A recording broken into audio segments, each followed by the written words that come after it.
Hey DIY enthusiasts! Ever been stuck literally trying to decide between glue and tape? Well, today, I'm diving into the ultimate showdown: glue versus tape. Let's find out which one's got the muscle. First up, glue. We have our classic white glue, super glue, and epoxy. White glue's great for paper and crafts. Super glue, perfect for quick fixes on plastic and metal. And epoxy, total beast for heavy-duty jobs like wood and metal bonding, but it can take hours to cure. Now let's talk tape. We've got masking tape, duct tape, and double-sided tape.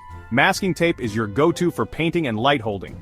Duct tape, a legend. It's strong, flexible, and waterproof. And double-sided tape, ideal for mounting and sticking things without the mess. Time for some tests. First, the paper test. Glue versus tape on paper. Glue wins. It's cleaner and holds better. Next, the plastic test. Super glue versus duct tape. Super glue takes it.